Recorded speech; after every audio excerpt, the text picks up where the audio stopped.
Welcome, fellow synthesizer sickos. I'm Vulture Culture, and tonight we're going to be checking out the sequential, or I should say Dave Smith Instruments Prophet 12, and hardware integration with Omnisphere.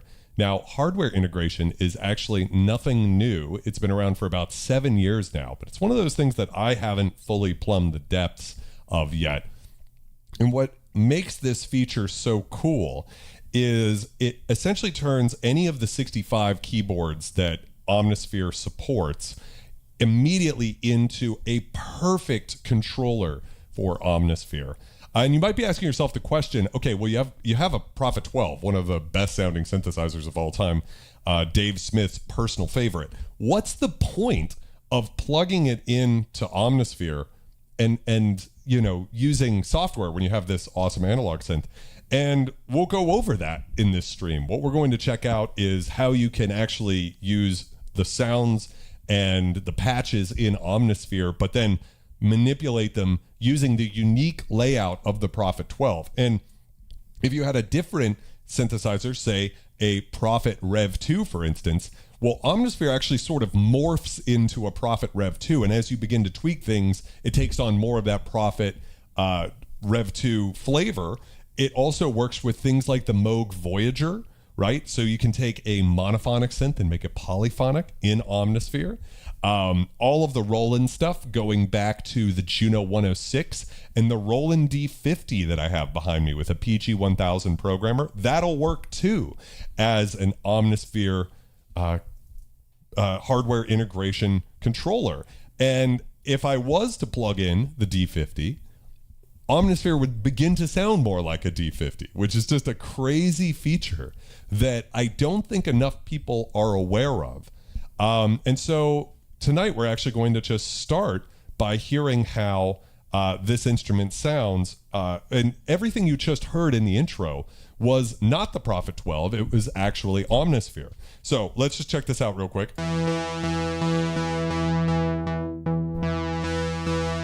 You could see that the instrument is here, and whenever I move a knob right on the hardware,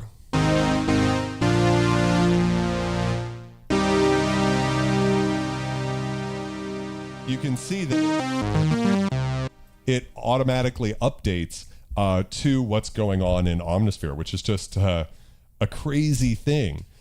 So this is the default patch. So if we go here, we can see that we have control over the different waveforms, and we have all of the different oscillators here. So why don't we just turn down oscillator 2 and 3 and 4. And again, I'm going to do this all without touching the mouse, right? This is all just happening directly from the synth.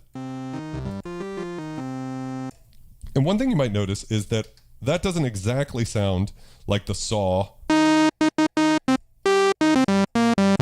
And that's because in Omnisphere, it defaults to this wave here, and we actually need to morph it all the way to the left for it to sound like the sawtooth wave in the Prophet 12. And of course, a big part of tonight's stream, we're actually going to be comparing the two.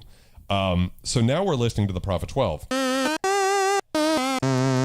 And I seem to have messed with something in here, so we can just go to global and then go to 23 basic patch right now, and now we have the init patch in the Prophet 12.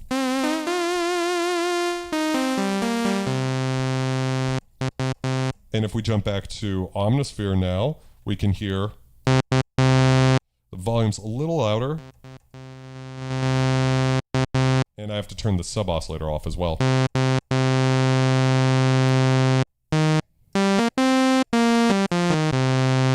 And again, if I just mute that and turn on the very, very similar. And so what's happening, if it's not obvious, is that Omnisphere is actually emulating what's going on. So if I jump out of here, you can see we have this Prophet 12 waveform. And again, as I morph, oh, it's so easy to forget which one I'm on. So I need to mute the Prophet 12 here. It actually can morph into a triangle wave.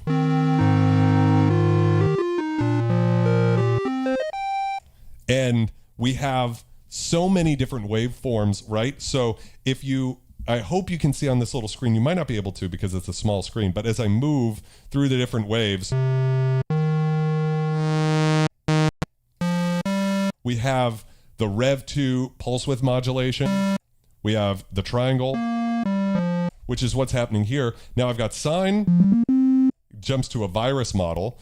I've got tines, and it moves to the Purity Bells wavetable. So what's happening here that's so crazy to me, this is so much more than just like MIDI learning, right? What's occurring is there is a tine sort of bell type tone in the Prophet 12, and Omnosphere is jumping to the closest wavetable it has in it that sounds like that. And we can just keep going to hollow ring. Church on the Prophet 12 is table organ.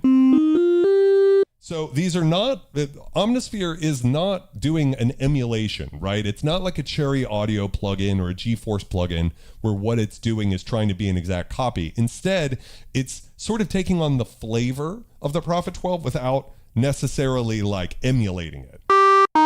This one's called muted. We have nasal. And one of the advantages of Omnisphere here too is that on the Prophet 12, you have the different wavetables and you can set them up to blend between them. But on Omnosphere, we actually have a unique wavetable to each one. You know, so we have...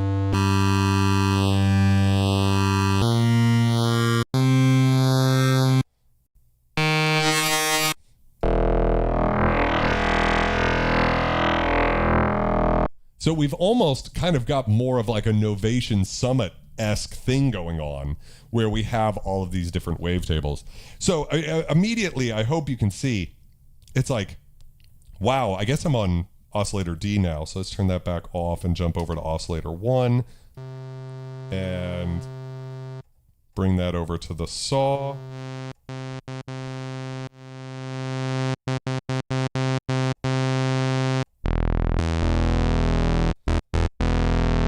Now I want to do a filter sweep because I know a lot of us scum snobs in here. Can I get some scum snobs in the chat?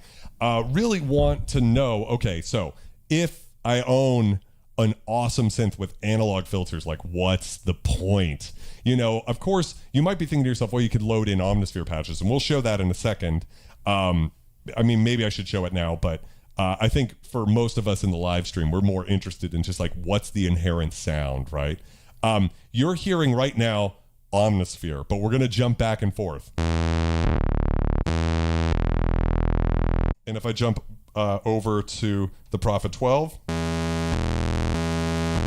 now it is interesting. The Prophet 12 is a little brighter in terms, but we'll see how that goes there. So let's jump over to the filter. Now, even though you're going to see Omnisphere jump, because as soon as I touch a knob, it then communicates to Omnisphere and it jumps to the page you're on, right? But we're listening to the Prophet 12 right now.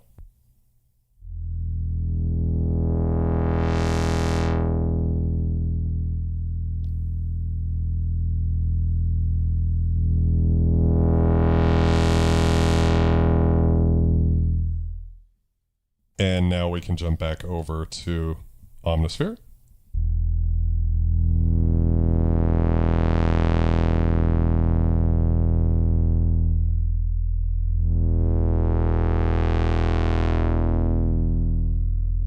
Jumping back to the Prophet 12.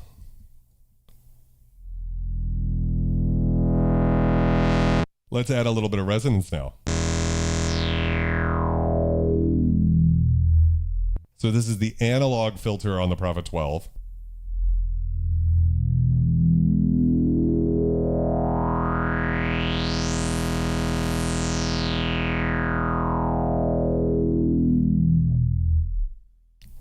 Jumping back over to Omnosphere now.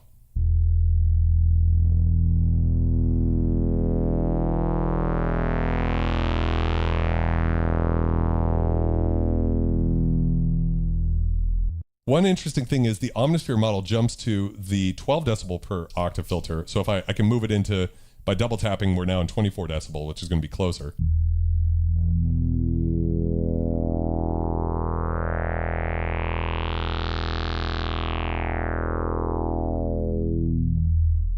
And this gets really interesting because you could hear how it has this really, really nice vowel-y character. If I crank that resonance up further, you'll note, and look at the gain knob there, how it intelligently actually pulls the gain back as I increase the resonance. It's not just as simple as like, I'm just turning the resonance up. It's actually pulling that back, right? So it sounds closer to the hardware without, again, it's not emulating the Prophet 12 per se.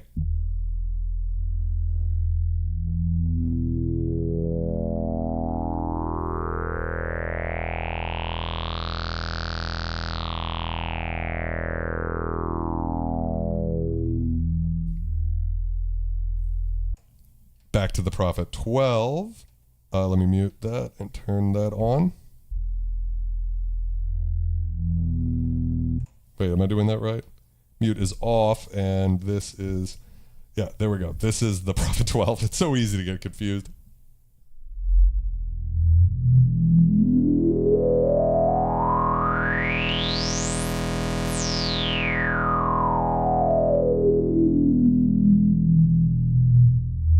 So you can hear more of the distortion on the Prophet 12, but also aliasing, interestingly.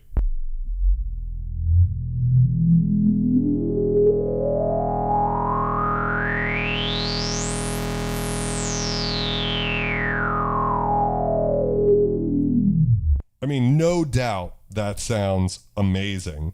But jumping back to Omnosphere, it's actually...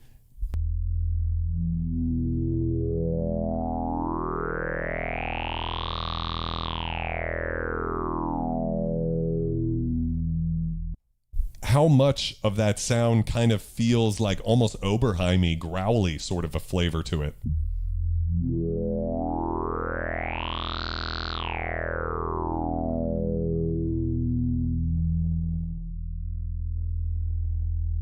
Synthsonic, how's it going, my friend? Adapt, manipulate, how's it going? So for an, we're listening right now to software, not hardware, right? But we've done a lot of comparisons on this channel, checking out 2 analog filters like this by doing filter sweeps. And I am shocked at how well Omnosphere actually holds up. It's a very different flavor. Again, it's more of an Oberheim-y type sound to it. But the truth is, honestly, I might prefer this sound in certain circumstances. Let's give you one of those. So we can increase the envelope. I want you to pay attention to the envelope knob right here. So as I move on the Prophet 12, the middle point here is actually off, and then going negative, it goes negative to the left there. And you'll see that it flips the polarity right around there and then goes positive again. See how that little, it gets white right there? Yeah, so it's just, again, just incredible. So let's set up like a little bit more of a Tom Sawyer type sound.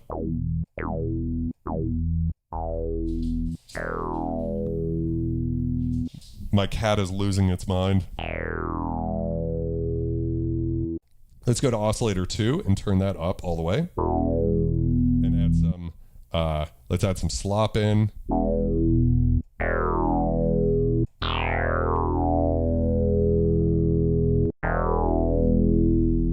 And we can even control the pitch from here if we want.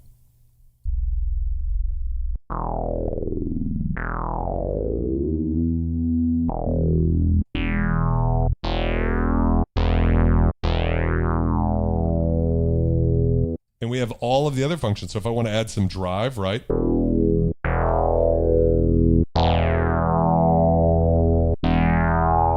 It automatically jumps to that section of Omnosphere. We could take it into like more of the hack and decimation sort of bit crushy.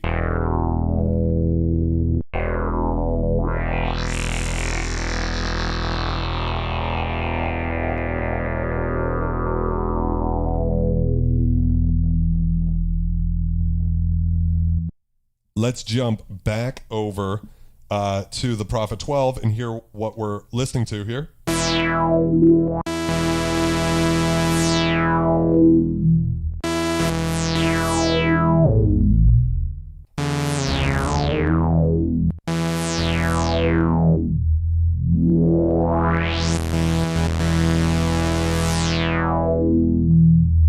I mean, it does sound great on both. I don't, it's interesting, right? It's really fun to go back and forth. Here's how hack and decimate sound on the Prophet 12. We're listening to the hardware right now.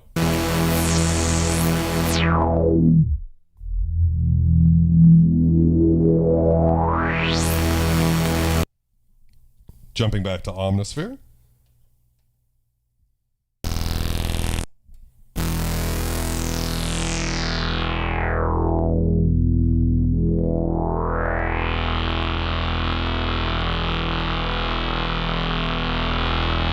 Give it a little bit more volume.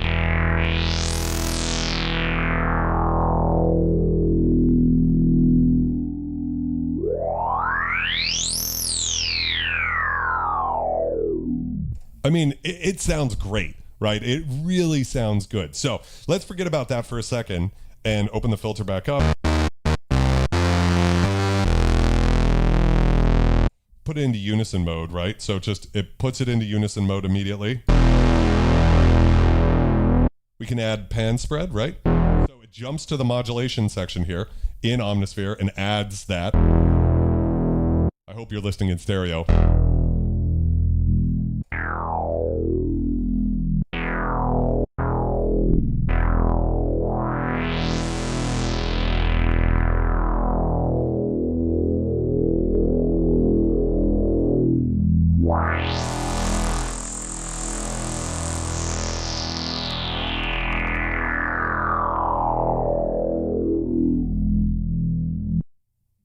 So that's pretty awesome sounding.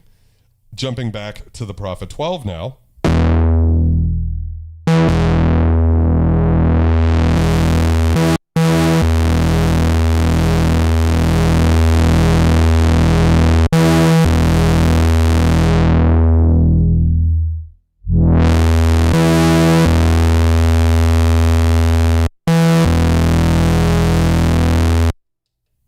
Jumping into, the unison mode here. I need to change the mode to all voices or some voices, some amount of voices.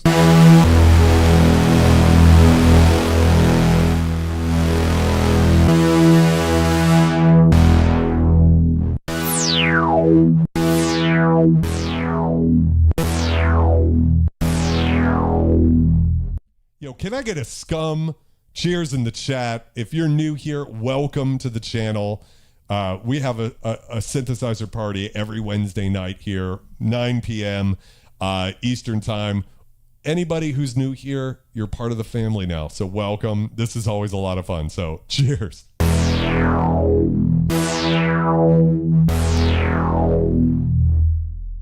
Okay, so that's pretty crazy, right? What if I add distortion, right? So we have an analog distortion unit here. And what we're hearing, we're still listening to the Prophet 12, by the way, is the analog distortion on the Prophet 12. Let's jump back over to Omnosphere.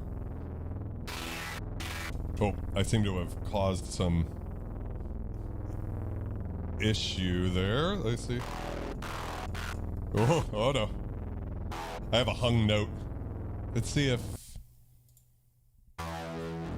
There we go. Now, obviously we need some volume to compensate, right?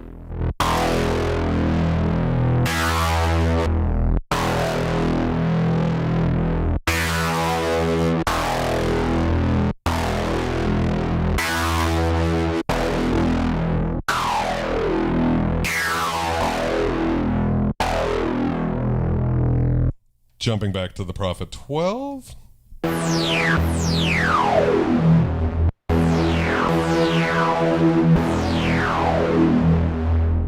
Hey, Bruce, how's it going? I haven't seen you for a while. How you doing, my friend? Prophet 12, jumping back to Omnisphere.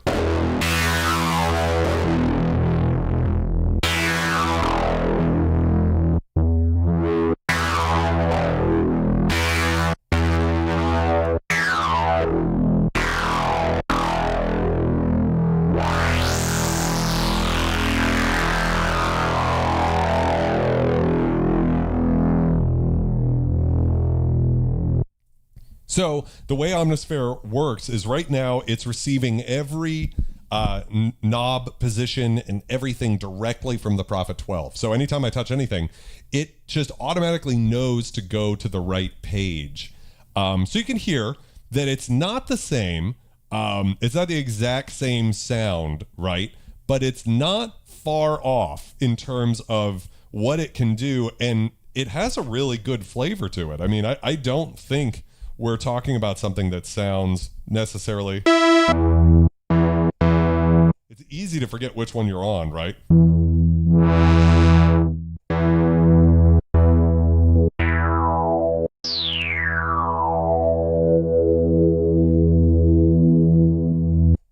So, one reason I'd also like to really highlight on what you can do with Omnosphere here that takes this synth kind of into a new territory is, for instance, if we pull up the patches here and we're in the hardware library, right?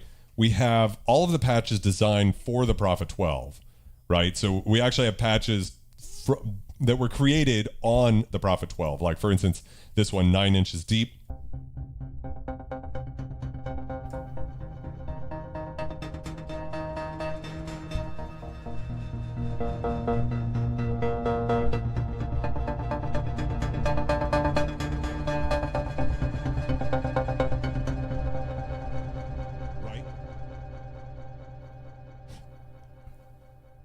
So we have that type of thing. But we could also go to like, let's go to, let's see, what is was it Rev 2? Is that what it's listed under? We have all of these different synthesizers here that were used. So like Rev 2, for instance. So if we want to do a Rev 2 patch,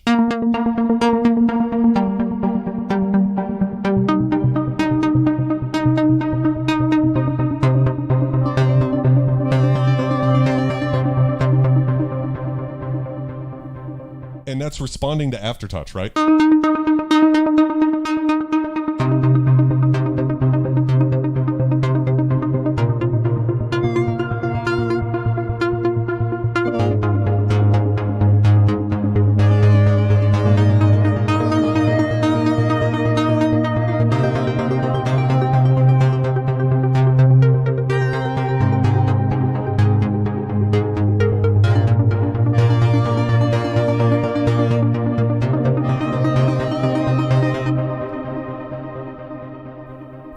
It's pretty cool, right? So again, that's a Rev 2 patch. We're now playing with the Prophet 12, and the integration gets deeper. So let's play a chord, and then the moment I'm going to get out of there, just so you can see what I'm doing. The moment I start playing here,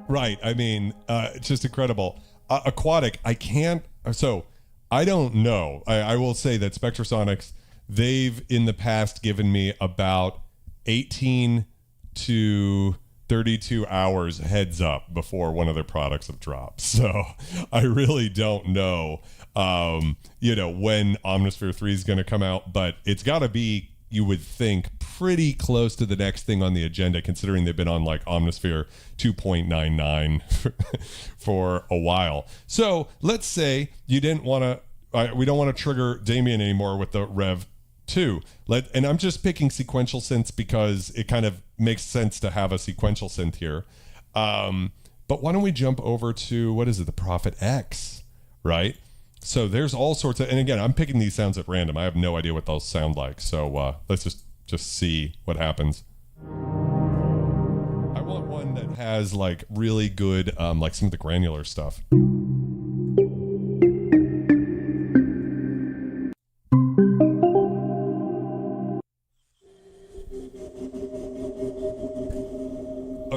this will work. So what we have in here probably, we've got some pills being used to play a gourd kalimba. And we have some crickets sampled from the plains, I guess. And we can always press this little button here to sort of get some info on it. This one was created by Dan Portis Cathers, for instance.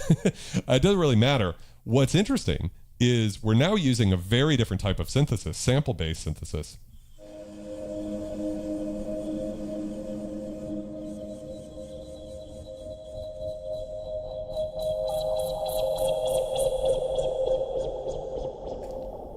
And you can hear it's using the LFO, so why don't we just adjust the rate of that, right?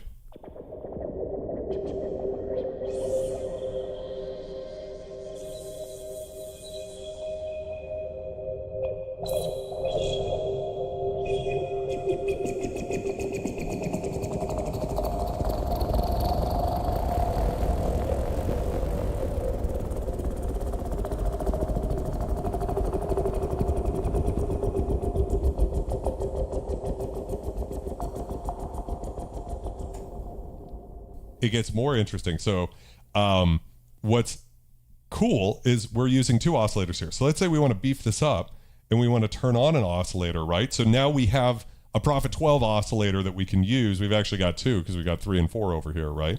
So we can just pick a new one here. Why don't we jump over to the triangle wave?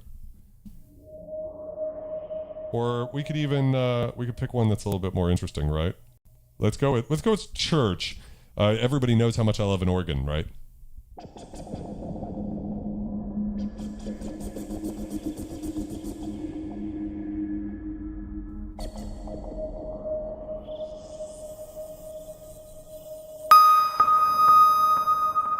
It's important that I turn it on, actually, of course.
And I just wanted to highlight that. Again, I didn't plan this out. This is just a sound at random. And how kind of incredible this is. I mean, we can keep going. What else we could check out? Let's see here. Most of the Roland Boutique stuff is covered. JP8000. I've owned about 6 synths that are Omnosphere controllers, like the D50 here. For instance, like, you know, we have some of the classic sounds. Here is Soundtrack, but with a kind of a new version. You guys who know how much I love that, or we could just get the classic Soundtrack sound, right?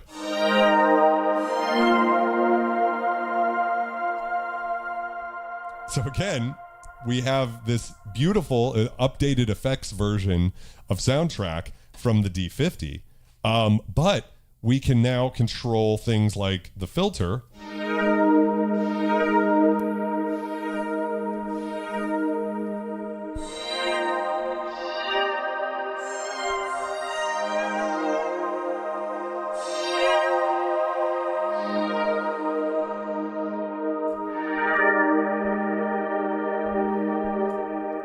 And then if we want to make it even more of a pad, like more of a long swell, right? We can just do that directly from the hardware.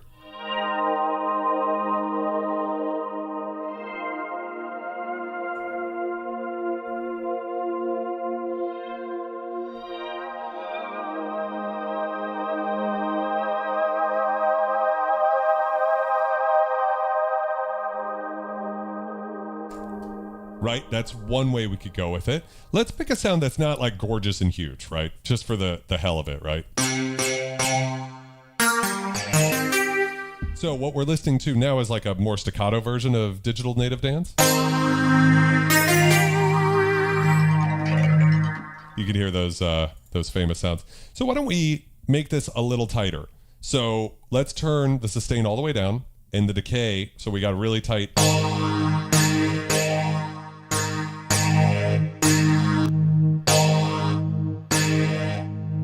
It looks like we have like sort of like a hold stage here. So this is one example where I might have to. Oh, that's interesting. I wonder what's causing that. I mean, I'm sure it was just programmed into the. So if we jump in here. That's an interesting one. Maybe something else is.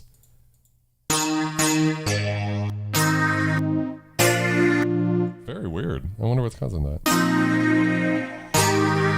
Anyways, for the sake of that, what I think it is just like, again, these patches are not made for the Prophet 12, so sometimes they'll use a feature that's in one of the other synthesizers that we might not be able to have access to.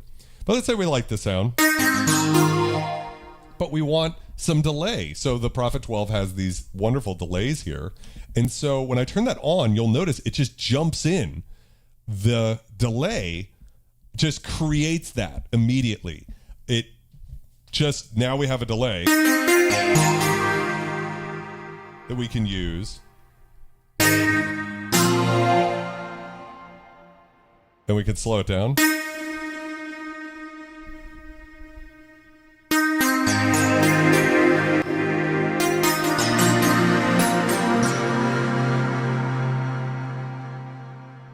Let's add some more delays in. It just creates it.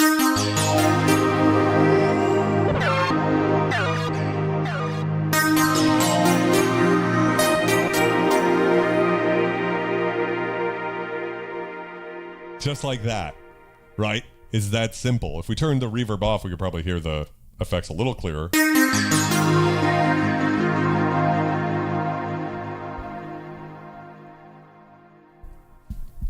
The point here, again, being we can start with anything we want. So, for instance, let's use Adagio Espressivo. I have to jump out of the hardware library here. It should pop up here. This one was used by Rammstein on a bunch of their songs, and a bunch of artists use this patch. So we have this like string sound.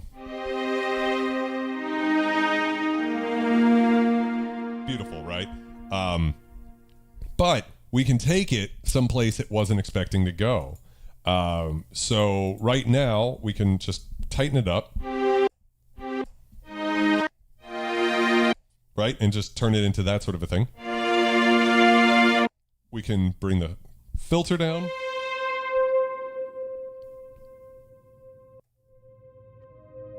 And we can pick what type of filter we want. So why don't we jump over to something like a notch filter. And now, let's turn the resonance down, actually. I just wanted to do it with my mouse, but. Make sure that's, same thing over here. So we have to, on this one, I should have linked these two.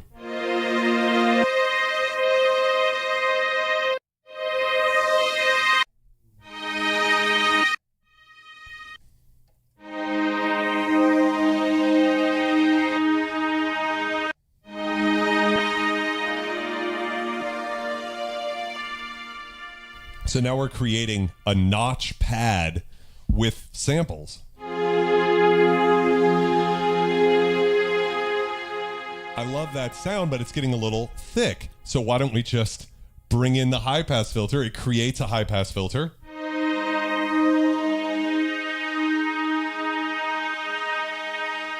We can turn the resonance off so it's.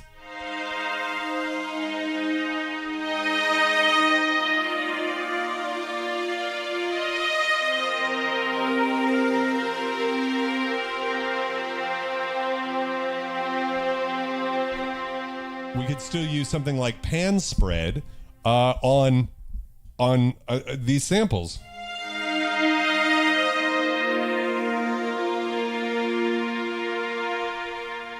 So now every time we play a different note, just like it would be on the Prophet 12, we're now hearing them in stereo, right?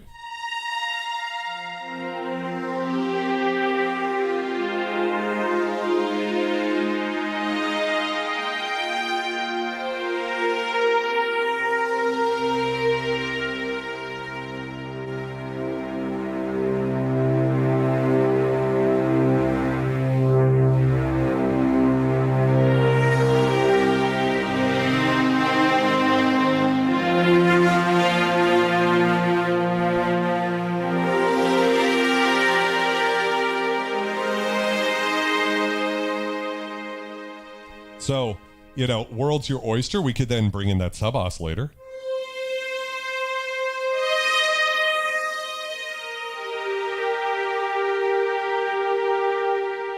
Actually, I believe we have to turn it on here.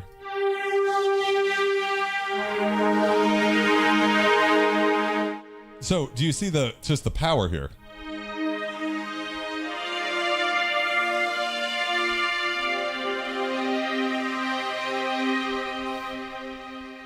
I mean, it's pretty ridiculous, right? You know, it's so crazy. I hope I'm not boring you guys with just exploring these types of sounds, but like we could just pull up like a Prophet VS sound here. Oh, I don't have this because it's from Trilogy. Yeah, I don't have it in here. I've got to reinstall that. Long story on that one. What are some other ones I know there's all sorts of things. Going back to the hardware library real quick here, we have you could use a Behringer DeepMind. So let's go to something completely different type of sound. Of course, I love pads, but so we have like a baseline type sound. And if we look here, we can see that it's using a Juno 60 saw, because of course the DeepMind is an emulation of the 60.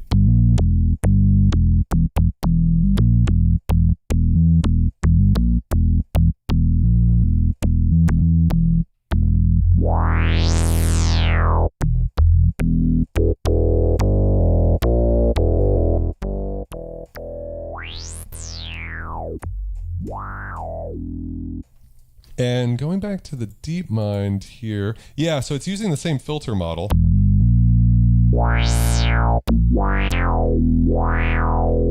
But you'll notice that when I cranked the resonance, it did something different with the gain. And so what's happening there is it's trying to emulate the Prophet. So even though we're starting with a DeepMind sound, we still are as you use a parameter, it then changes that parameter sometimes. With my Prophet 12, I'm sorry, my Prologue, this was sometimes a little annoying because I wanted to use some other model or something like that, and I couldn't always do it. Whereas with this, it seems to be holding on to it better. I don't know if they maybe updated it since some of my videos covering that. That was a little bit of a gripe I had where it would like automatically jump. So say for instance, if I was using the power filter, and then as soon as I touched a knob, it would jump to the juicy filter, but it's not doing that anymore. I don't know if that's just but if we add distortion now,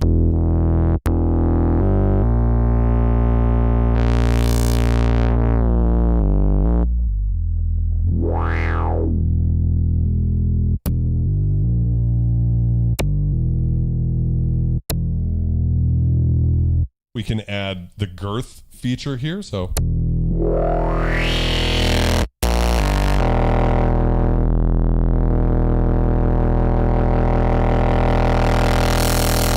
yeah, what we're listening to right now is Omnosphere and not the Prophet. So why don't we take a second here, and now what we can do is hopefully kind of try to match a couple of different sounds. So this one's probably pretty good because I don't think there's going to be that much going on.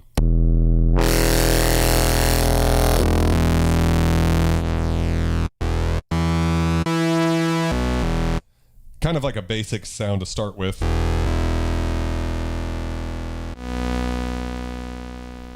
Let's jump over to the Prophet 12 now.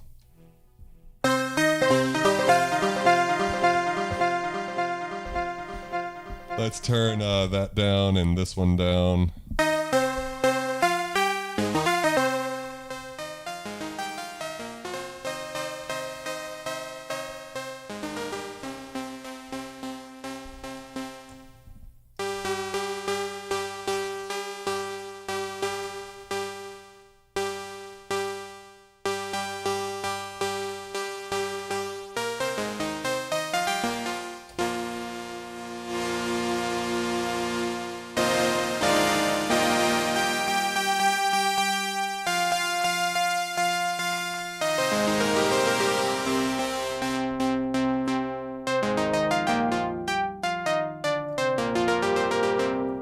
hope you're listening in stereo because it's pretty good. Let's go ahead and morph this over to a pulse width. Set the volume.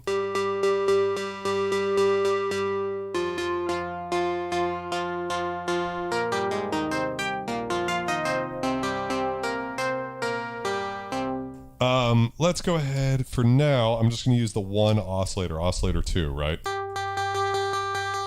We'll turn the pan spread down.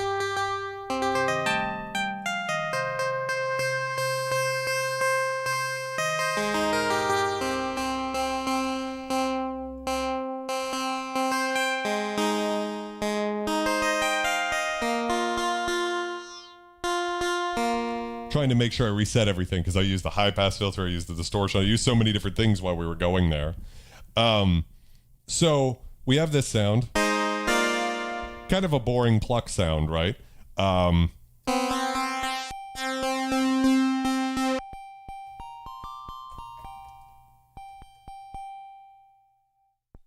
There we go. Just make sure.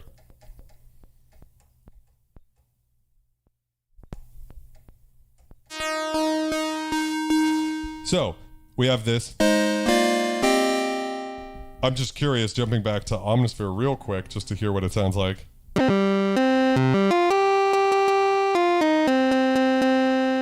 I think I know what happened. It went, because I've gone to mono or unison on one of them. Where is that mode? Oh well, it's not the end of the world. We'll figure it out as we're going. Somewhere in here, there's a mono mode. Over here, here it is.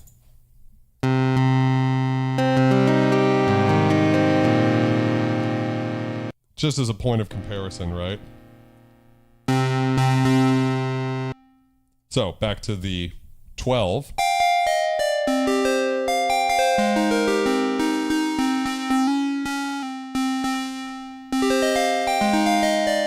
Beautiful sound. Now, if I go to assign modulation source and I go to LFO1, for instance, right? You'll notice it's jumped in the screen. And now I go to assign mod destination and go to the shape. So what we have now is I've set LFO1 to the synth shape. And then as I increase the amount,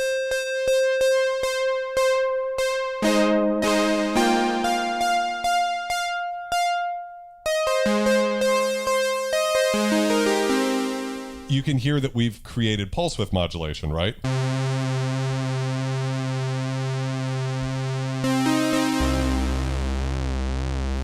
We're listening to the Prophet 12. Let's listen to Omnosphere. Da-da-da-da-da-da. Mute on, off here.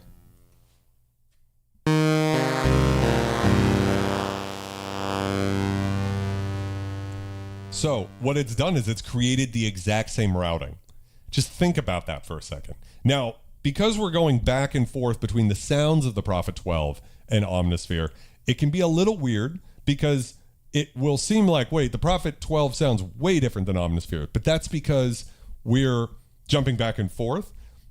It's not designed to be a one-to-one emulation, but it's controlling because, like, for instance, the range of the envelopes on you do like 20-second attack times and stuff like that. So in this case, like the LFO range here, you can see the LFO rate is changing. To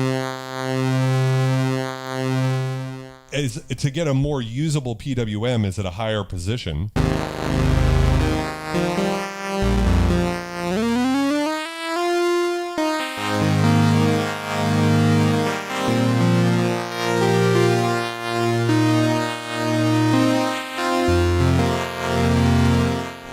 So it's created that exact same modulation routing. Like, it's so important to me that you guys grasp how deep the integration goes. So we set up pulse width modulation on the hardware, and Omnosphere did the exact same thing. Like, what an incredible thing. Sorry guys, my headphones just popped out here once I stick this back in. Oh yeah, love sticking it in. And I would say, like, going back to the assigned mod source here, it's a little much on Omnisphere, so let's just bring that down.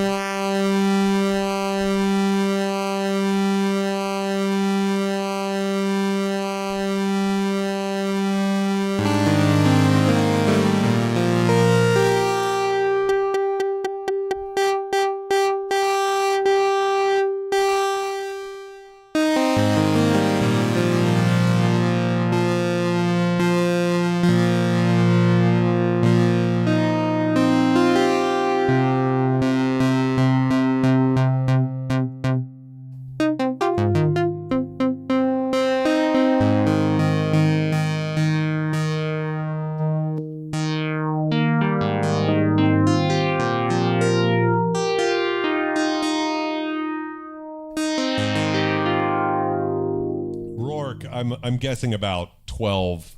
$1,500 seems a little light.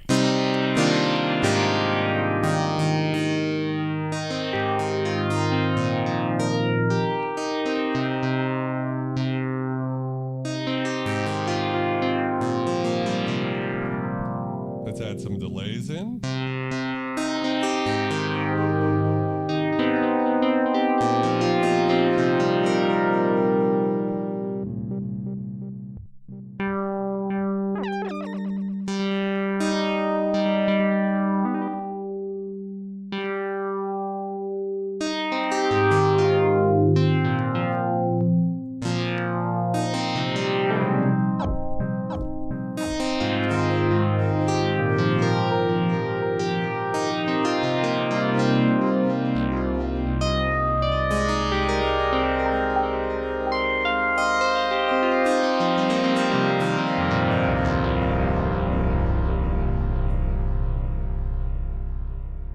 So just insane, right?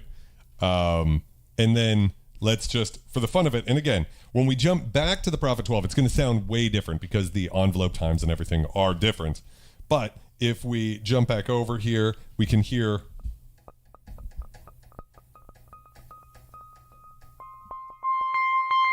Wow, this is beautiful too.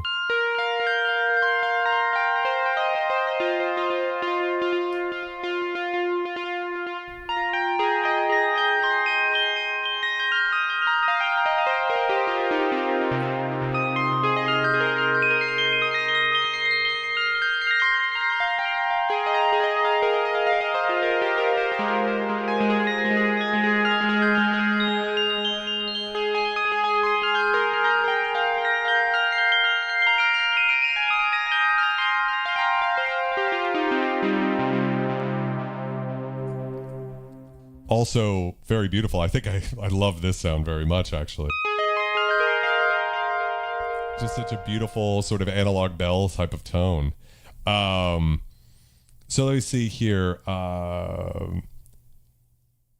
Vision said, I play classical. I've been experimenting with different synths to try and find the most expressive patches or combination of synths. Well, I mean, there's definitely some really great patches in Omnisphere. Swords and synthesizers. Will Omnosphere allow you to detune independent of the 12 so you can play both at once with more voices? So I'm not 100% sure what you mean there as far as like in detune independent. So for anything we touch on here, we'll jump to that parameter, but we could go to one of these oscillators. Right now we only have like one on, right? So if we bring in oscillator 2 here.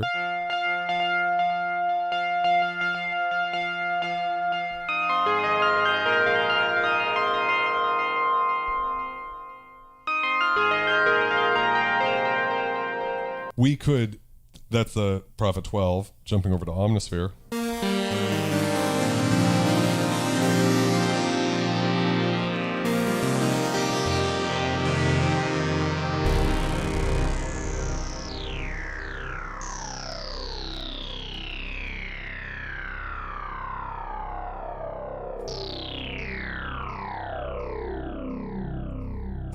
It actually sounds way more analog than I was expecting, right?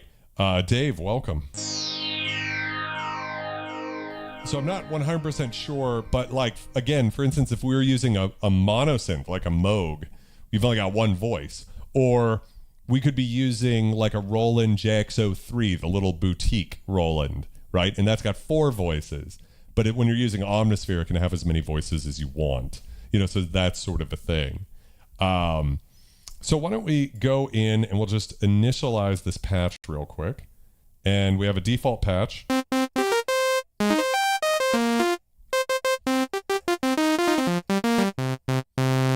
And so what I want to do is just do a little bit of sound design here. And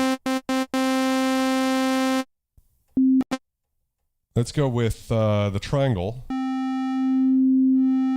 And you see it morphs there, or let's go with something more interesting, right? Let's go with sidebands.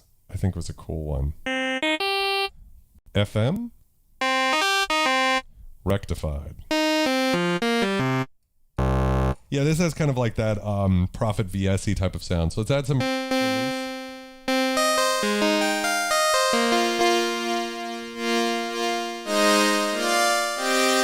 And then we'll go into assign mod source and we'll go to LFO1 and we'll assign oscillator 1 shape. And again, we just have to kind of modulate this because it's.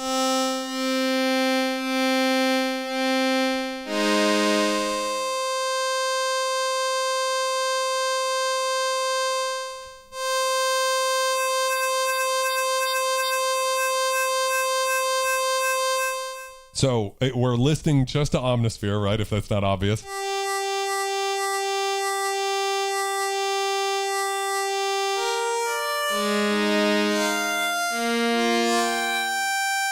Jumping over in here, we have different LFO shapes, right? So let's jump over to Sawtooth, right? In the synthesizer, it says Sawtooth, and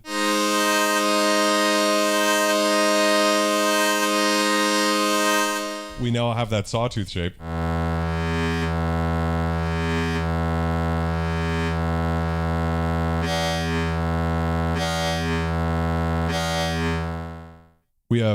We could go to like a narrow pulse. So now we have some different shapes.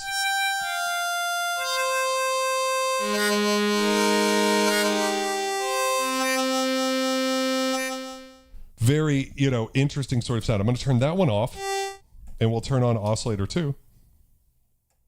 And we have to pick a shape, right? Let's go for something else interesting. Chorale.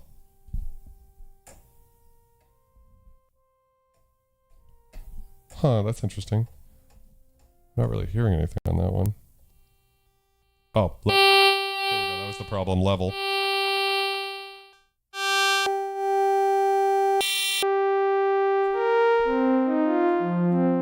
You see, it's jumped over to a Jupiter 8 horn saw.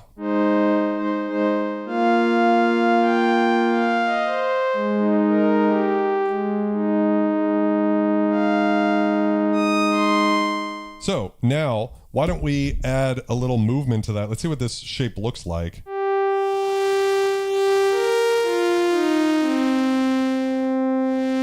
So it's almost like a filter sweep, right? So I've got an idea. Why don't we assign mod source auxiliary envelope 3, and we're going to assign the destination to the shape of this oscillator, right? And we're going to put the amount all the way up, right?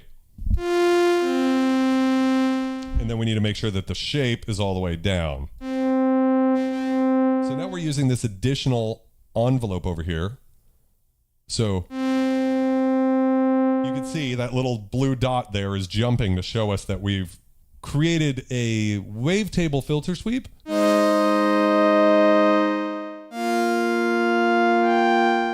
I have Keyscape, and in fact, we could get in their visions. We'll do that next. We'll control Keyscape with the Prophet 12 and just, kind of think about what that could be.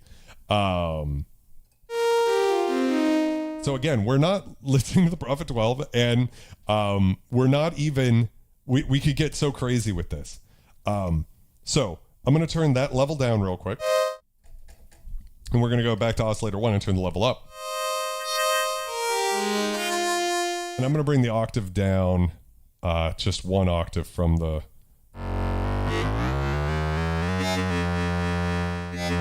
So with them together...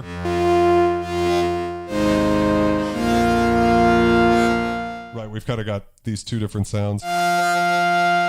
Maybe I won't bring it down. Maybe it's fine just octave up. I don't know.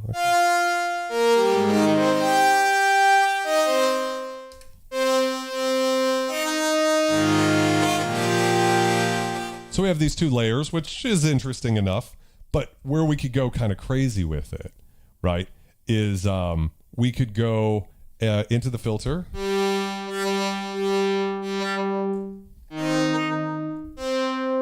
Increase the decay. But the big thing would be going into the filter here and changing the type to something like, let's go with like the high pass filter.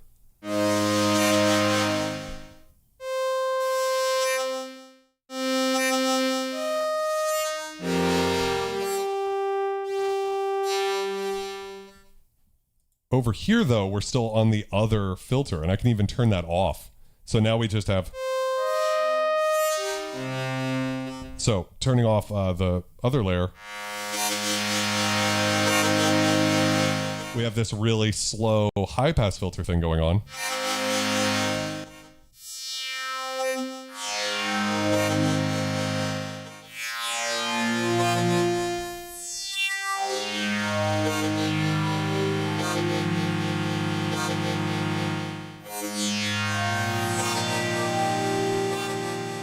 Kind of like a more like a Prophet VS-y type thing. I think even slowing that LFO down even further might be good.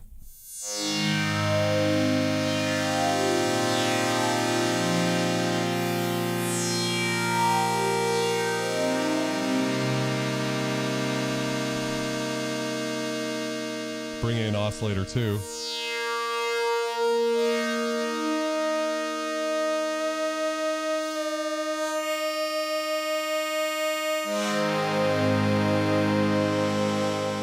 Increase that pan spread.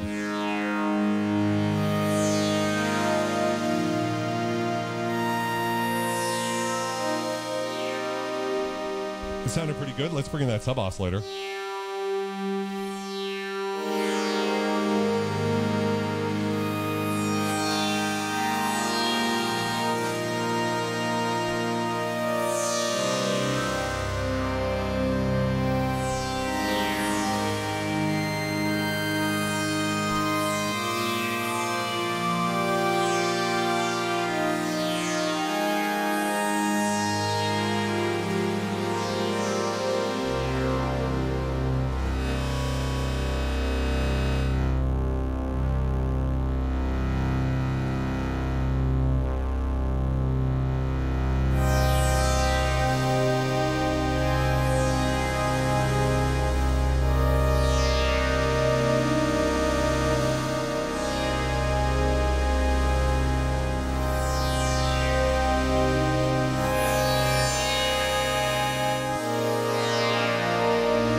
And then let's just turn some delays on, right? Let's get it going.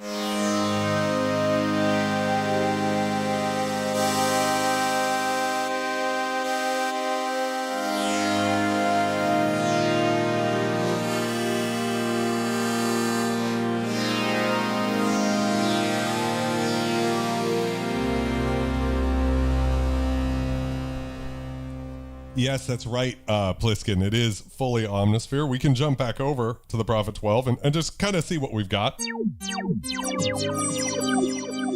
A very different type of sound, right?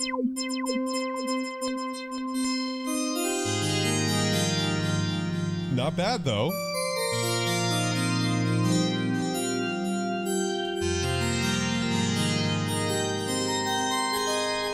So we're listening to the Prophet 12 now, right? So it always has a different sound than Omnosphere when we're setting up the same stuff, but...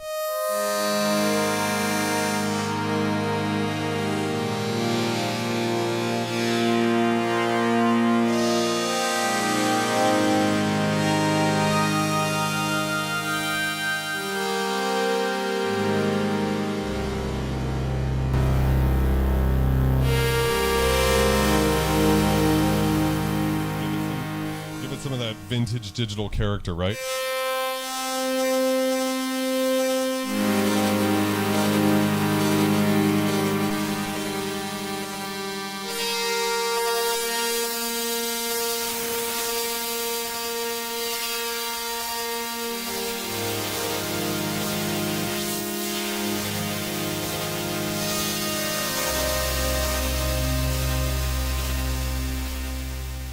Yeah, just crazy what it can do. We've got Banana Rider 69 here. Twin Cities, hello. How's it going, everybody?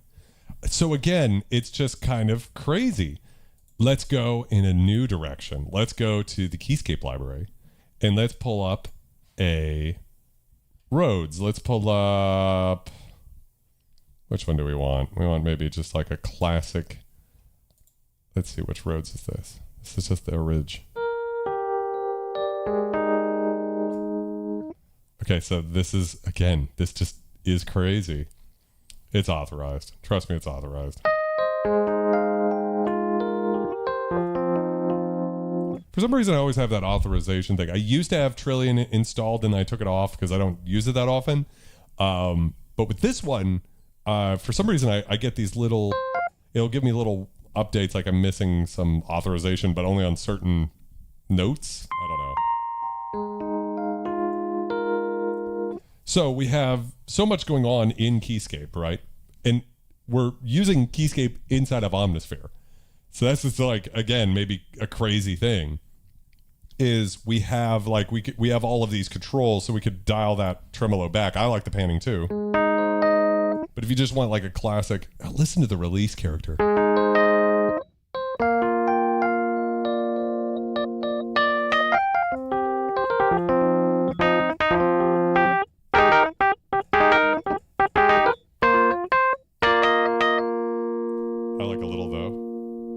You have even control over like the direct signal versus mechanical. Right? And if I want to crank that up. They've mic'd just those sounds independent from the signal. So if you want to get like a more intimate. I love that type of thing. Like I love this like hyper real sort of sound to it. It's probably a little much. Now we have the effects that they chose, but fuck that. Why don't we use what we want to use, right? Like, so why don't we turn, yep, there it is, the chorus echo. By the way, the chorus echo that you keep seeing popped up is none other, if you've noticed the color scheme, than an emulation of the chorus echo you've seen on this channel, the RE501, the orange tape echo from 1980 or 81 or so, which has chorus built into it.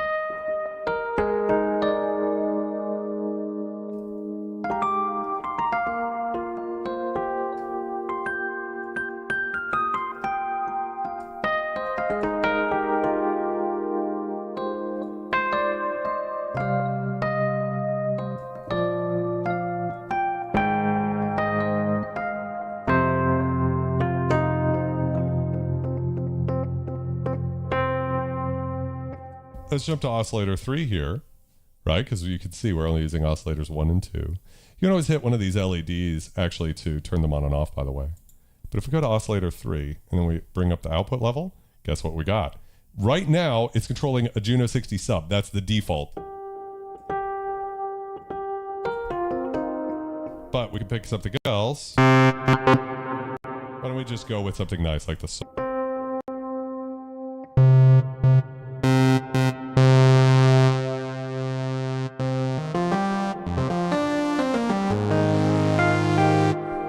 go to 4, pick a saw as well. And just, you know, add some slop and some detune.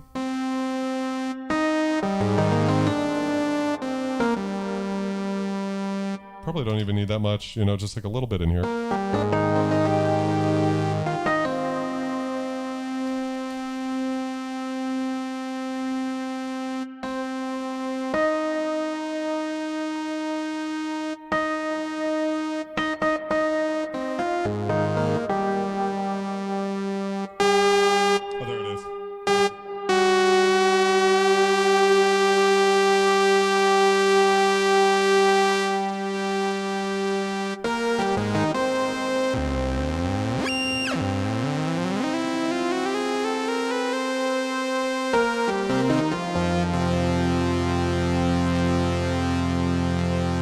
The one thing that keeps throwing me off is when you turn an oscillator off, you still see it on Omnosphere, right? But it's off. When you have an option on this to turn an oscillator off. So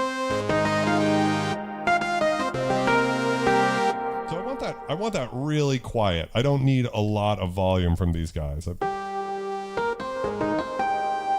I want to keep that beautiful Rhodes tone, but then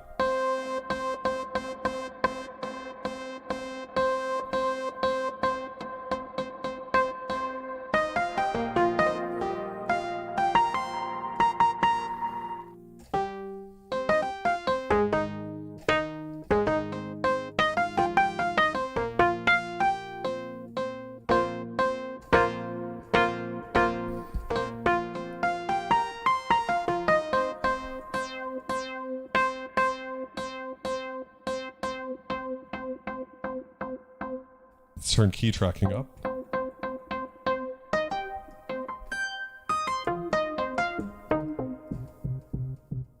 Maybe not quite as much, actually.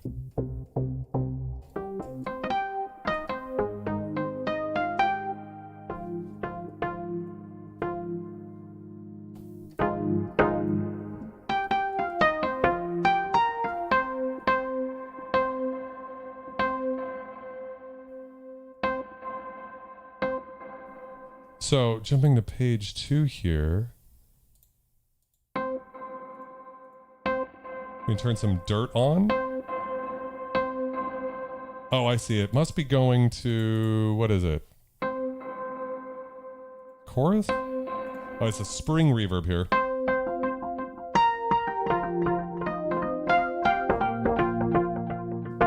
There we go.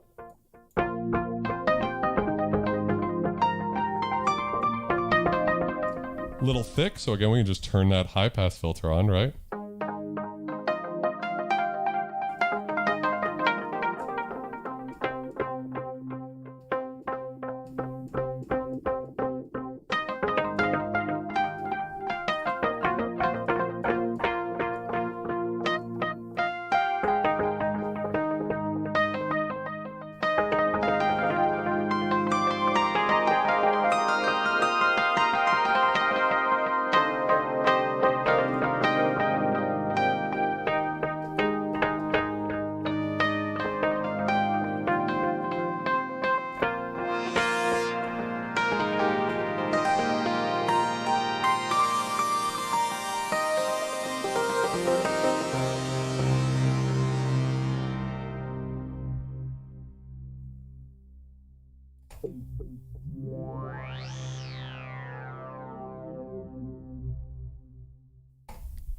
Most of the synths in your basement are quite hot, perhaps. Or I guess maybe up in Canada it might be quite cold. So again, we have all of these options if we wanted to go for, you know, let's say we want to go with the JD800. I saw someone say JD990 there. So we've got the Crystal Rhodes sound from the JD990. Sounds good. Well, let's add some release, right? Oh,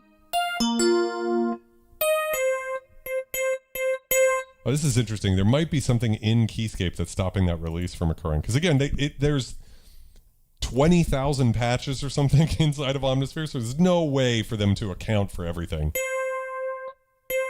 I guess it's because it's the release is different than like a synth layer.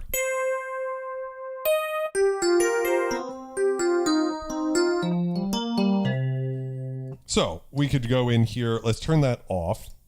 So we've turned that off. Layer 2. Let's turn that on, and let's pick a different shape here.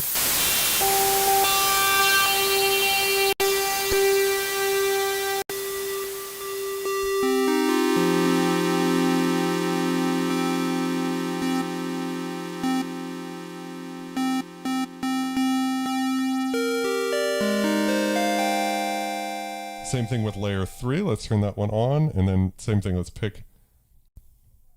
A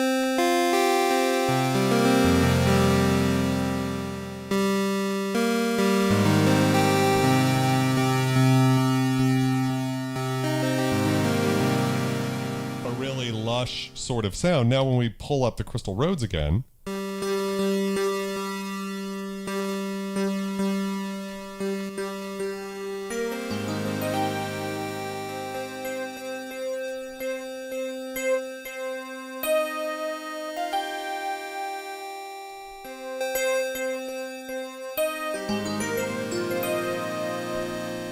we've got these sorts of two layers.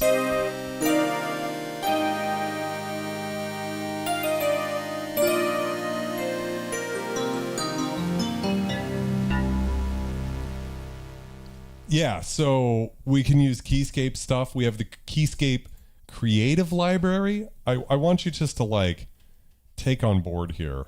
This is just if you own Keyscape and Omnosphere, how many patches there are here. This is an additional library. This isn't the Keyscape factory library. This is the Keyscape and Omnisphere factory library.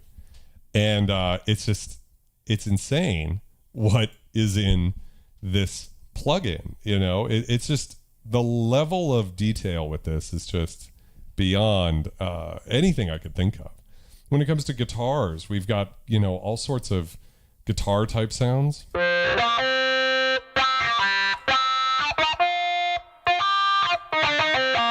Using a Rhodes as a source.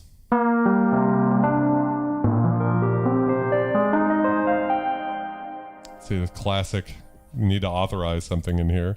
Black Hole Rhodes is a really cool one. Oh, come on, load it in.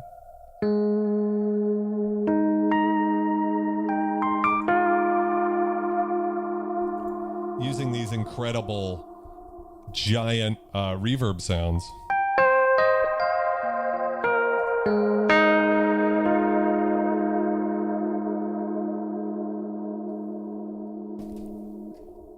I don't know if the Juno D is a controller. Eternian, how you doing, my friend? I don't, you'd have to look. There's 65 cents and a lot of roll-in cents.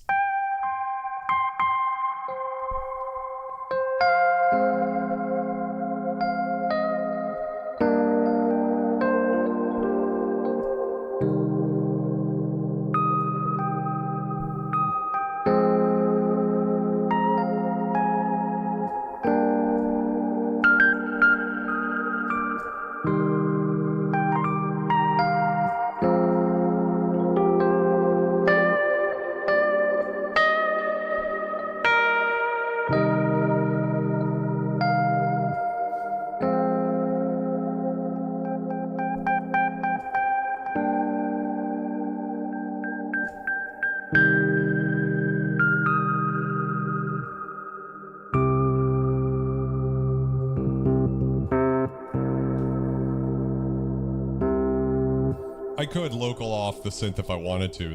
There's not necessarily a purpose in doing that for me, but I could do it if you wanted, for some reason. Yeah, it's just wild what's actually possible with everything. So that's Keyscape Creative. What are some other things we could talk about? We could talk about the Moog Tribute Library. I've done a video on this in the past. You can search that. We have, what would it be? Let me look up, I think we can search by author and jump to Hans Zimmer, right? So Hans Zimmer made some of this. And if we go to the Moog drums, so this is a really cool patch where Hans Zimmer used his giant Moog modular to create the cinematic, totally badass industrial cinematic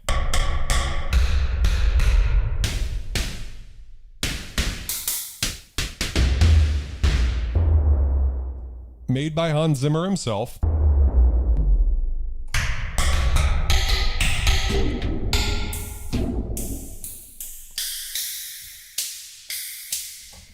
Drum sounds, and they're all multi-sampled across the key bed. So then we could go into like this one that's using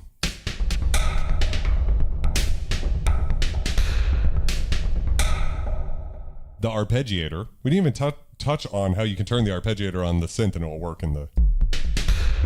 So depending on which patch which note we pick.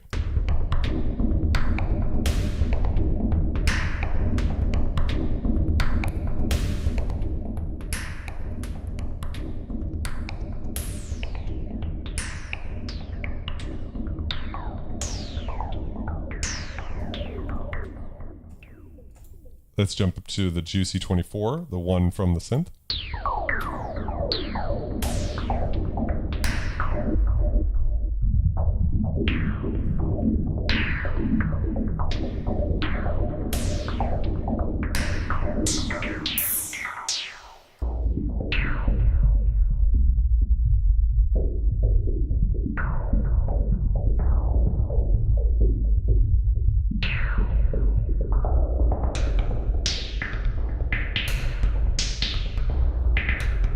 And we still have, again, I know you're probably tired of me saying this, but why don't we just turn on the distortion?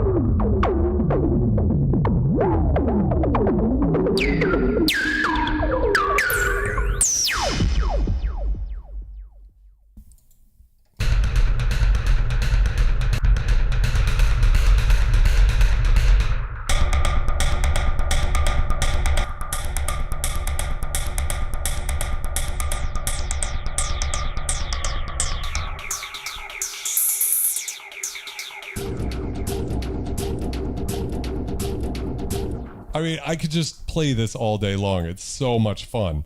Back to the hardware library, for instance, here.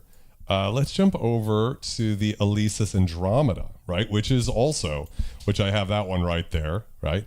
And so we could look up some of this. I used this patch in the intro here, Darkness Inside, real quick. So now we have kind of an Andromeda type sound.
And again, everything's controllable here.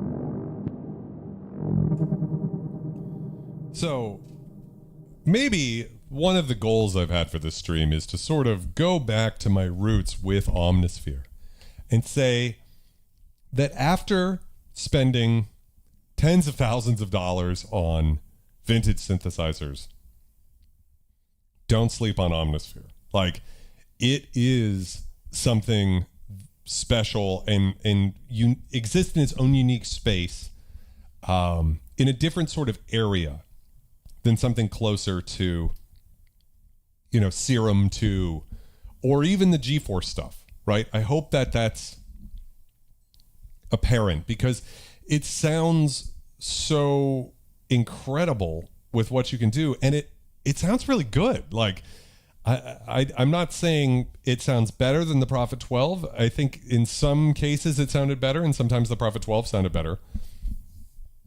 But considering the flexibility and everything that you can do with it, it's wild to me. The power. And I mean, there's so many things. We could go, I don't know. Perhaps the Neo Brass Wide.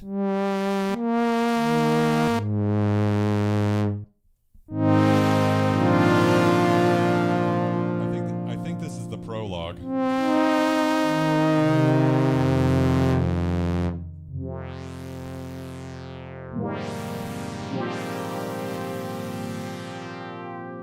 We have different filters, so of course we could go to like warm.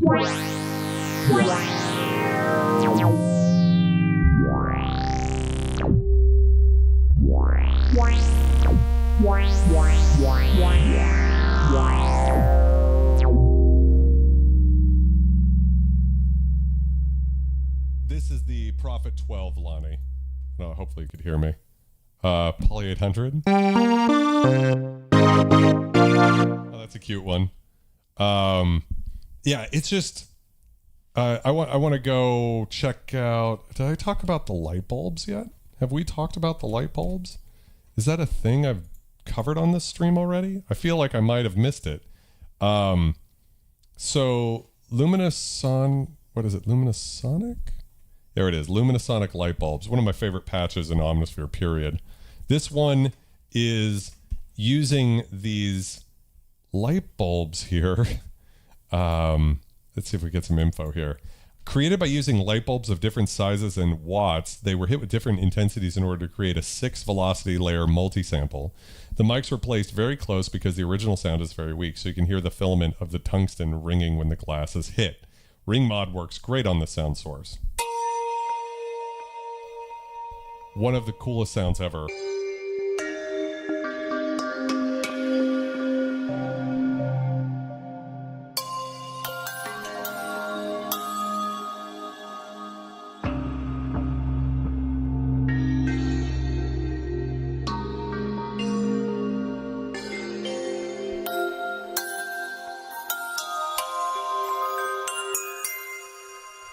Beautiful sound. Let's turn it into a pad with one movement.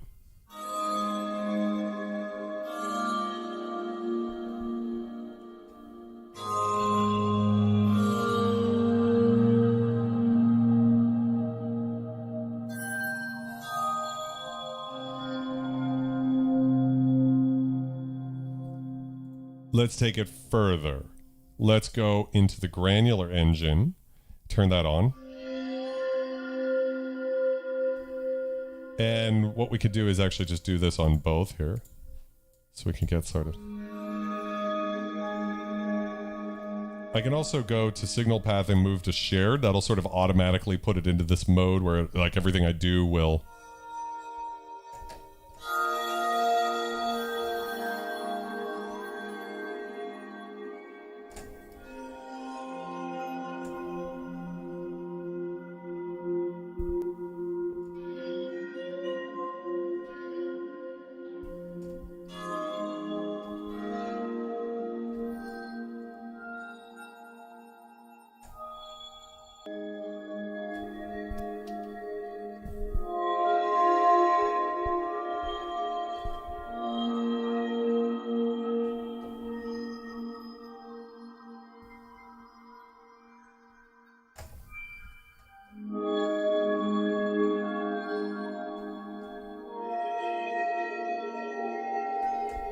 Does it have a quad resonator in it? Well, I don't know about that.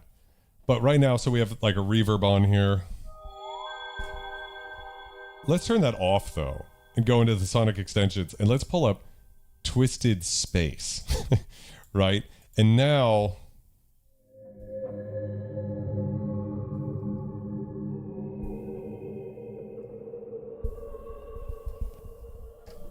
we're in a new territory, aren't we?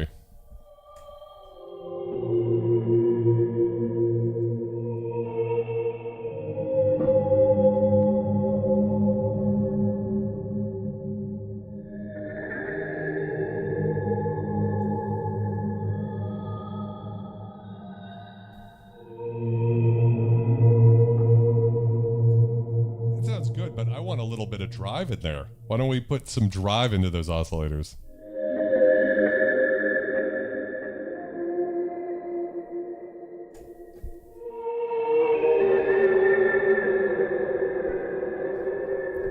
Getting spooky.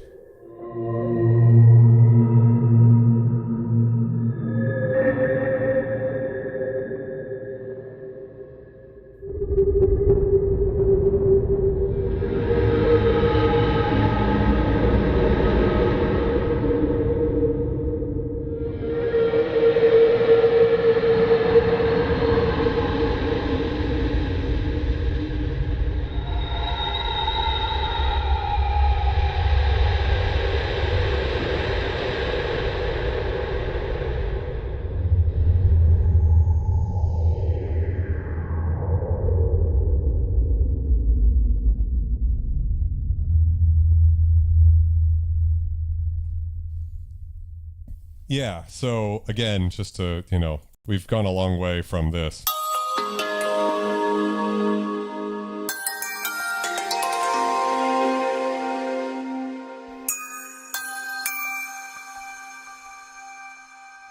So hopefully I've sold some people on Omnosphere and why I still consider it to be the greatest synth of all time.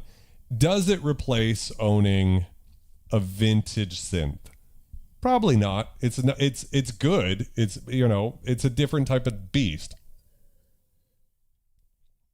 It's Gotta be the greatest rompler of all time. Adopt, have a good night, okay?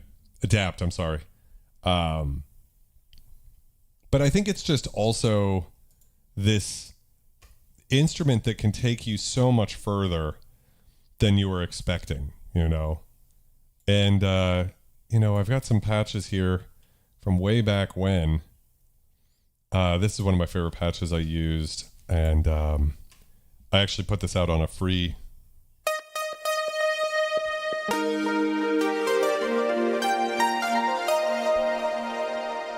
I think if you own the Legendary Synth sample pack, this is in there.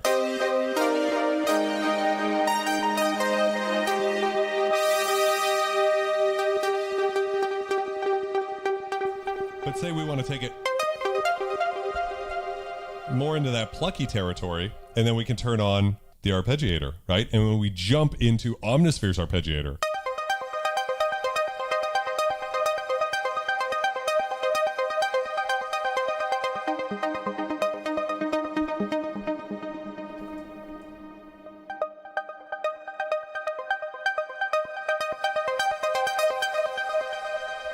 Taryn, how's it going, my friend? Yes, but it's so much more. I mean, the fact that the synth can run the arpeggiator, all of the effects are built in.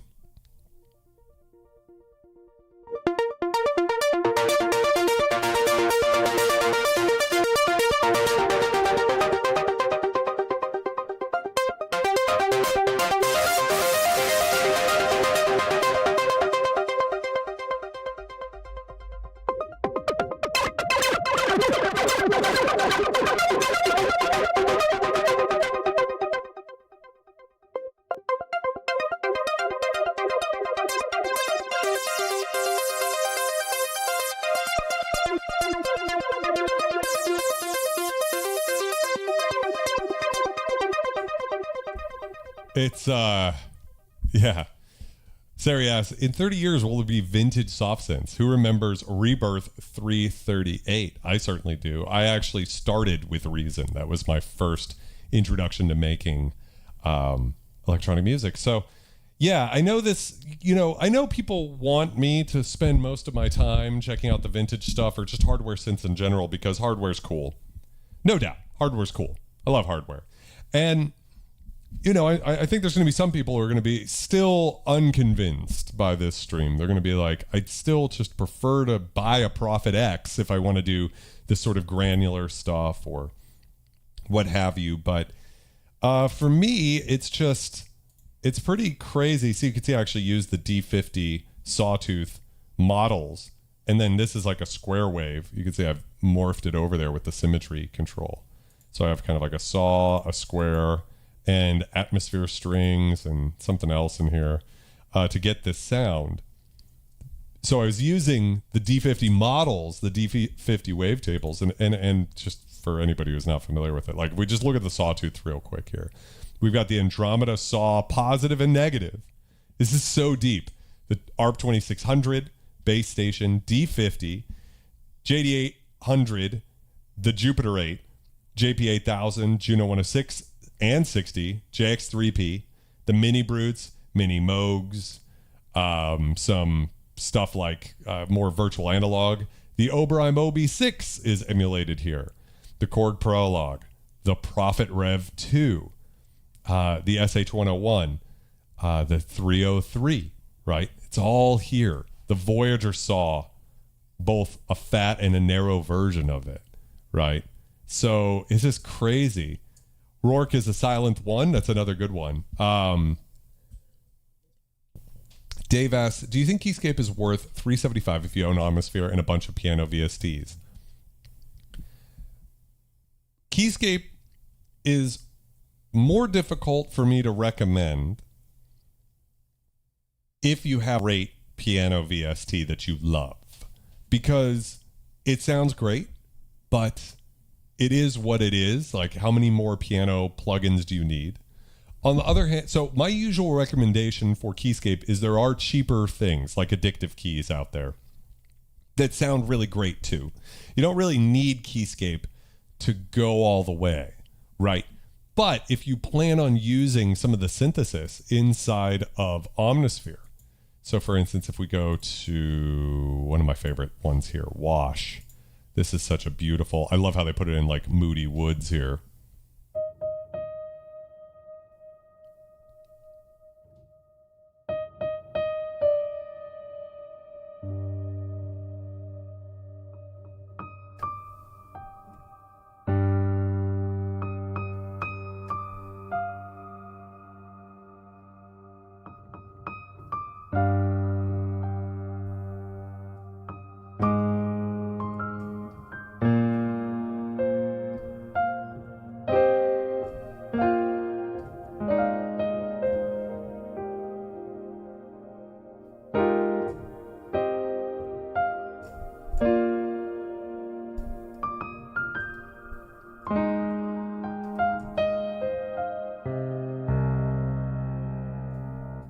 Certainly one of my favorite piano sounds I've ever heard. And again, if we want to just turn this into a pad, it's as simple as moving one knob, right?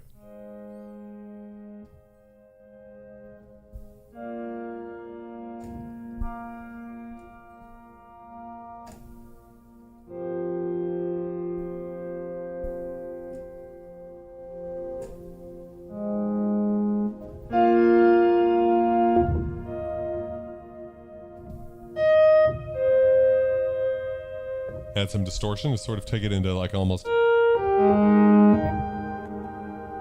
more violin-y territory.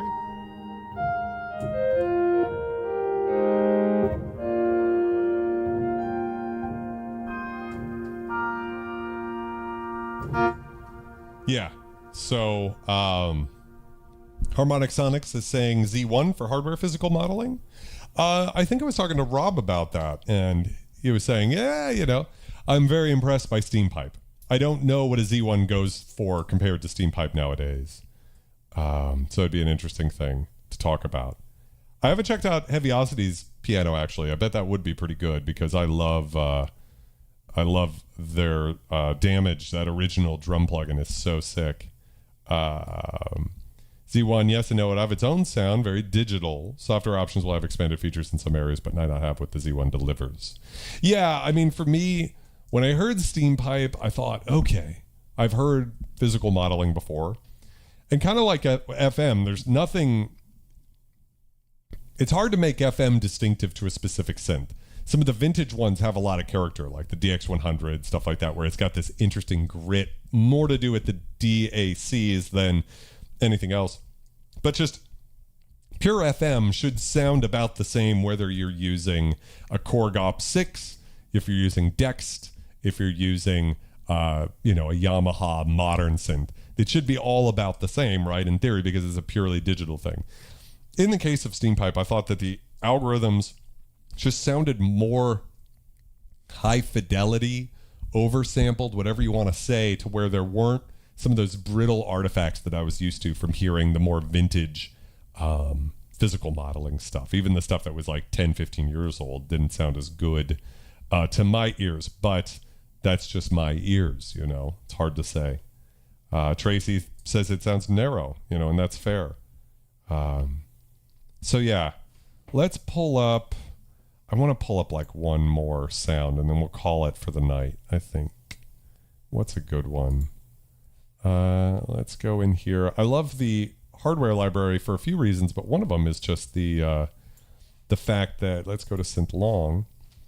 It's kind of a more bread and butter, like for a lot of, a whole lot of Omnosphere patches were so complicated back in the day. And so this library really helps you kind of get there.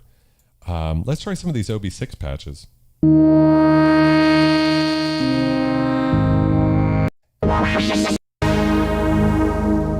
yeah, here we go, baby.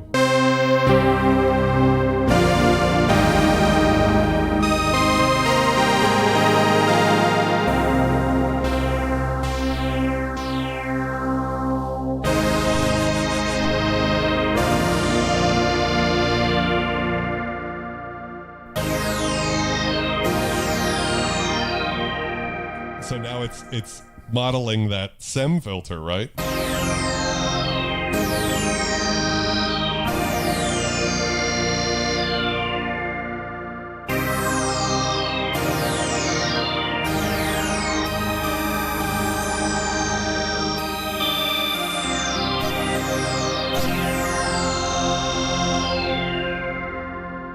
right?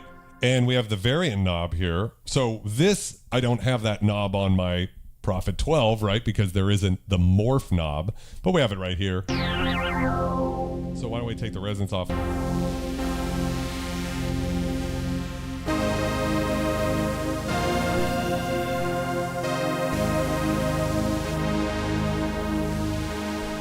Now we're in notch territory, right? Which is so gorgeous.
It is, Sari. Yeah, it is. So I think that's as good of enough place as any to jump into this and kind of call it for the evening.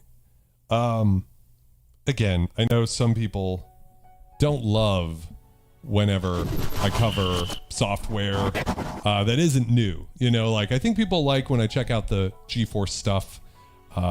Always excited to see what they're up to, Cherry Audio, other companies. But I just had it on my heart that a lot of people will say Omnosphere is really expensive at $500. And it is in today's market where GeForce is putting out stuff for like 50, 60, 70 bucks, something like that. With intro sales that are like half off. It does feel steep. Serum 2 is only 200 bucks, right? But what I will say is, for me personally, I still hold Omnisphere way up high. It just sounds completely different, and it's not always the best for EDM. They've tried to sort of remedy that with the Sonic Extension Seismic Shock. But the bigger thing is, it's just like, I wanted to make sure that I don't want to say not being honest with you guys, because you guys know I'm like, it's a fault of mine. I cannot help but be honest. But I just wanted to also say, like, hey, don't forget about Omnisphere. It is sort of like the root of this channel. And, you know, I started by really covering that. And I just still think it's worth diving into and being aware of what a cool instrument that is. So, yeah. I don't know. For me, it's been a really fun moment to check this out with you guys. Lonnie says, been playing since the 80s. Now, again, I'm not saying everybody needs to go out and buy it. If you've already got a bunch of synth stuff, software, whatever. But I know there's some people who are going to watch this channel, this video, and they're going to go, I was looking to buy my first software synthesizer. And hopefully I nudged a few Serum 2 users over into the Omnisphere world. I'm not saying Serum 2 is bad, but Serum 2, more than ever, you know, my friend Devin, miles away, just did a video talking about how you can make Serum 2 sound more analog. And it's a great video. You should watch it. Serum 2 added some features like individual voice detune and, you know, oscillator swap. filter slop, envelope slop, like all sorts of things that can make Serum sound more analog. But when I hear this instrument, it's like Omnisphere's always sounded this way. And the reason is it's because it's Eric Persing's child. And Eric Persing programmed soundtrack on the JX8P. He programmed the Jupiter 6. He programmed soundtrack on the D50 as well as Fantasia and all of those other famous presets. Crystal Rhodes on the JD800. The Voodoo People lead that the Prodigy used. So many famous patches have come from this man. The Hoover on the Alpha Juno that I have behind me. I mean, it's like crazy, the heritage of the man. And this is his software synthesizer. And I think, for me personally, I still think it's the best. I love all of the other companies I get to work with. I still think it's the best, you know, for me personally. But I'm very happy to be also lucky to have all the hardware as well. So I'm about the easiest or luckiest guy. Taryn, I think it's worth going down the hole. I'm not saying you have to spend the money, but it's worth checking out. And I have done a lot of videos on Omnosphere, hardware integration, preset playthroughs for like the Moog tribute library and everything. You can check that out on the channel if you want to check out some of what I've done, for sure. I'm glad to hear that. Yeah. Damien says, my wife is trying to get, she thinks you are late 30s, early 40s. I told you you're at least 67. I am brutally only 35 years old. It's just the incredible, like, just this is what it looks like if you've made the wrong choices. Which I'm happy to, you know, I don't know. I like the look. I like the gray. But I appreciate you so much, Carl, for pimping me out over there. Yeah. Michael Jackson loved the Eric Persing stuff. There's a story about how when Eric Persing met Michael Jackson, he shook his, Michael Jackson was like, can I shake your hand? And Eric Persing was like, of course. And he goes, you know, you made the D50. Like, how did you do that? And Eric didn't know how to respond to Michael Jackson. Like, I don't know how I did. We just kind of made an instrument, you know, sort of a thing. Nick, sorry your PC's being shitty. I know yeah. Spirit Groove, I do have Trilogy. I just don't have it. Like, I uninstalled it a while ago and I need to reinstall it. But basically, Omnisphere, Keyscape, it all works. I'm sorry, Trillion, Keyscape, it all works inside of Omnisphere, which is pretty cool. It is overalls, leopard overalls. Yes, I'm in my late teens. Her first guess was 35. Oh, that's flattering. I'm okay with having a little road wear for my age. It's okay. I like a little patina on a synth, and I've got a little bit of aging that's been done here. So anyways, guys, that seems like a great place to call it for tonight. Thank you for going on this journey. I think next week, if all goes well, we're going to check out the Modal 002. So that's a very rare, very cool hybrid synthesizer that's about 11 years old that not so many people know about. So it's the first synthesizer from Modal. And it's got these wonderful analog ladder filters and kind of is a very comparable synth to the Prophet 12. So we'll be going back to hardware. Appreciate you guys getting through the software stream.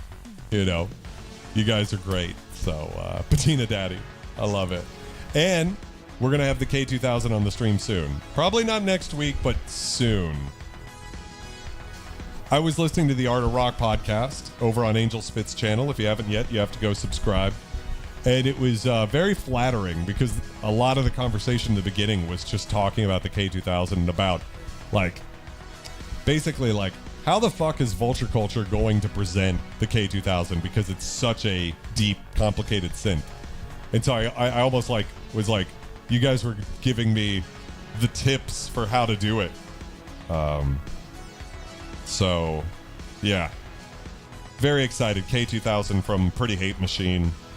Countless other records. It's very exciting. So, anyways, let's fucking do it. You guys have an excellent week. And I'll see you then, okay? See you in the next video.